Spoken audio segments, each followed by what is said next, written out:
Bugungi kunda video kontent yaratish jarayonida sun'iy intellekt imkoniyatlaridan keng foydalanilmoqda. Biroq ko'pchilik guvohi bo'lganidek, ayrim videolarda AI orqali tayyorlangan haqoratomuz yoki tarbiyadan yiroq materiallar ham uchrab turibdi. Xo'sh, bunday videolar uchun kim javobgar? Ularni tayyorlash va tarqatish masalasida amaldagi qonunchilikda qanday javobgarliklar belgilangan? Olloyorxon Hasanov mavzuni o'rgandi, hozir shu haqda.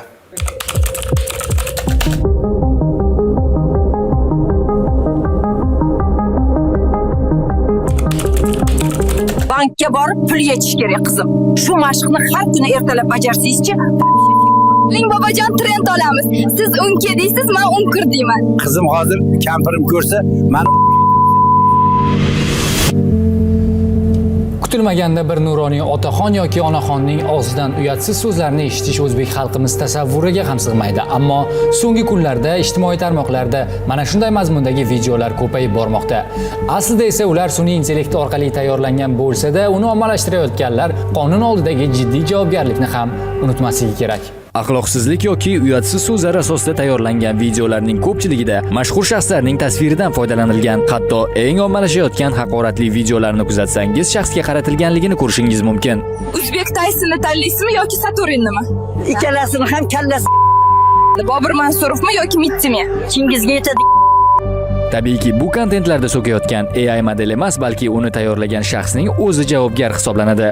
Sun'iy intellekt orqali yaratilgan haqoratomuz videolarga albatta javobgarlik bor. Haqoratli videolarni tarqatganligi uchun og'irroq javobgarlik belgilangan. Jinoyat kodeksida 140-modda bor. Haqorat qilish, o'shani ikkinchi qismiga ko'ra nashr qilish yoki boshqacha usulda ko'paytirilgan tarzda telekommunikatsiya tarmoqlarida yoki internet jahon axborot tarmog'ida joylashtirish orqali haqorat qilishga bazaviy hisoblash miqdorining 200 baravardan 400 baravargacha miqdorda jarima solishga sabab bo'ladi yoki 1 yildan 2 yilgacha axloq tuzatish ishlari bilan jazolanadi. Ko'p holatlarda mualliflik huquqlarining buzilishi bu fuqarolik huquqiy munosabatlarni vujudga keltirishga asos bo'ladi va o'sha yasalgan video orqali jabr ko'rgan shaxs yasagan va tarqatgan odamlardan moddiy va ma'naviy zararlarni undirish talab qilsa bo'ladi.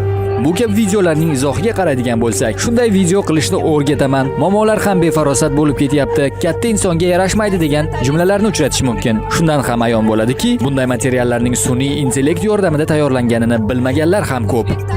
Bunaqa ishlarni asosan yoshlar prosmotr, like, auditoriya to'plash uchun bu ishni qilishyapti. Bunaqa uyatsiz so'zlar bilan chiqayotgan videolarga odamlarning o'zi sababchi, chunki ularni qo'llab-quvvatlab, like bosib, o'rtoqlarga tashab, ular bilan hazillashib, umumiy ko'rishlar sonini oshirishga harakat qilishyapti, lekin shunchaki o'tkazib yuborishsa, bunaqa videolar kamayib ketaveradi.